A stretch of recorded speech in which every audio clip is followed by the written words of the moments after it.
You've been told your whole life what smart people do. They read, they plan, they hustle, they optimize every hour of their day. But nobody talks about what they don't do. And that list? That's where the real gap is. Because here's what I've noticed after studying high performers, leaders, and genuinely intelligent people, their restraint is what separates them, not just their habits, their refusals. Stay with me for the next few minutes, because if even one of these 7 things hits home, it might be the thing that's been quietly holding you back for years. Intelligence isn't just about IQ, it's about behavioral intelligence, how you respond to pressure, to people, to information, and to your own emotions. And the most common mistakes? They're not made by people who lack intelligence. They're made by people who've never been shown these blind spots. So today, we're going to fix that.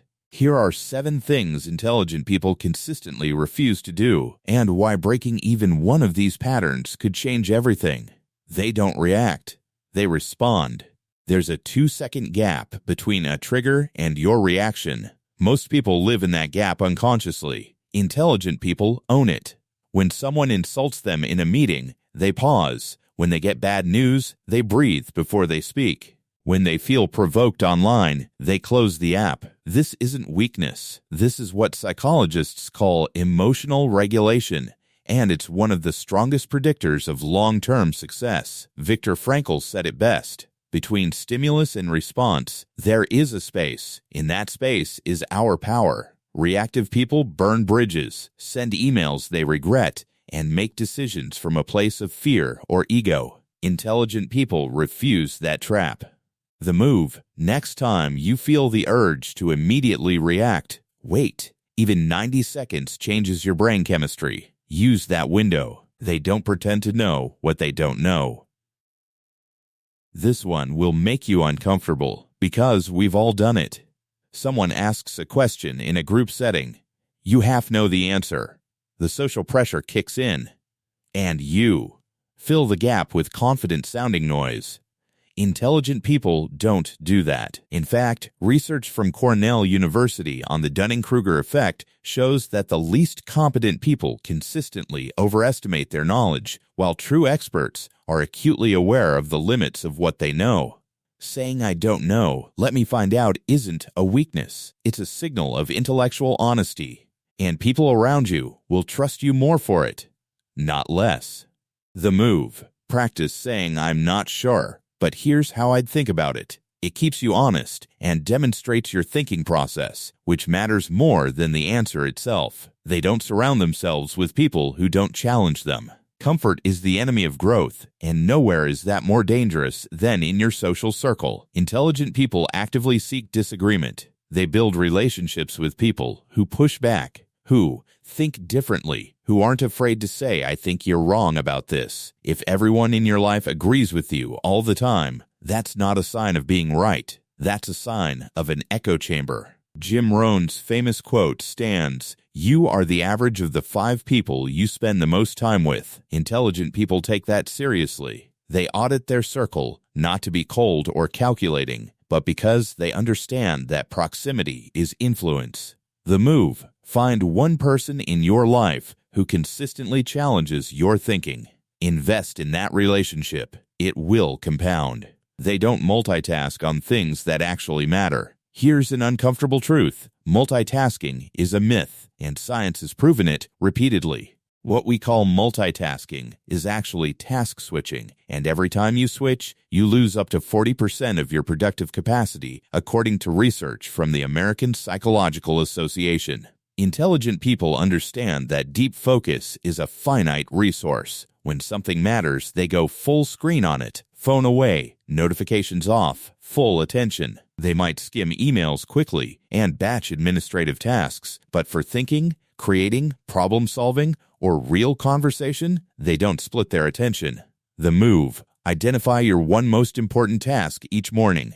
Before anything else, before email, before your phone, give it 90 uninterrupted minutes. Watch how much shifts. They don't take criticism personally, but they take it seriously. Most people do one of 2 things with criticism. They ignore it defensively, or they crumble under it emotionally. Intelligent people do neither. They've learned to separate the message from the messenger. Feedback might come wrapped in rudeness, jealousy, or poor delivery, but there's almost always a signal buried in the noise. The intelligent move is to ask, is there something true in this? Not, does this person like me? Or are they qualified to judge me? But simply, is there truth here? This is hard. It requires ego management at a level most people never develop, but it's one of the fastest paths to genuine self-improvement. The move. When you receive criticism this week, resist the urge to respond immediately. Sit with it for 24 hours. Ask yourself what 10% of it might be true. Act on that 10%. They don't let the sunk cost fallacy run their decisions. You've been in a relationship for 3 years. It's not working. But you think, I've already invested so much. You're 80 pages into a terrible book. You think, well, I've started it. So you're in a career that's slowly draining you. You think, I've already spent years building this. That's the sunk cost fallacy. And it's one of the most common traps intelligent people consciously work to avoid. The past cannot be recovered. The only rational question is, given where I am right now, what's the best move forward? Not what you've already spent, lost, or invested. Where you are now, what serves you from here? Intelligent people make decisions based on future value, not past investment. They cut losses earlier, pivot faster, and waste less of their most non-renewable resource, time. The move. Identify one area of your life where you're staying out of obligation to a past investment. Ask yourself honestly, if you were starting fresh today, would you choose this path? Let that answer guide you. They don't confuse being busy with being productive. Busyness has become a status symbol. People wear exhaustion like a badge of honor. I've been so busy has become the default answer to how are you? Intelligent people see through this. They know that a full calendar isn't the same as a meaningful one. That motion is not progress. That working 14 hours on the wrong thing is dramatically worse than working 4 hours on the right one. Warren Buffett keeps his calendar almost entirely clear, not because he has nothing to do, but because he fiercely protects his thinking time. Bill Gates does famous Think Weeks where he disappears entirely to read and reflect. The highest performers in the world aren't the busiest. They're the most intentional. The move at the end of this week, look back at your hours. Ask yourself honestly, how much of that was output? Creating, deciding, moving something forward, and how much was just activity? Optimize ruthlessly toward the former. So here's the thing about intelligence. It's not a fixed trait.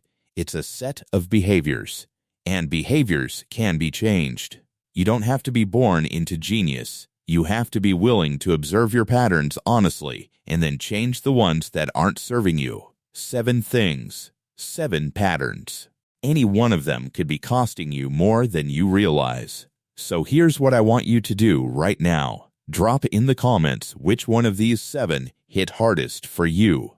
I read everything, and the ones that get the most responses, those become the next deep dive videos on this channel. And if this gave you something to think about, subscribe, because every week on this channel, we go deeper on psychology, performance, and a mindset shifts that actually move the needle. I'll see you in the next one.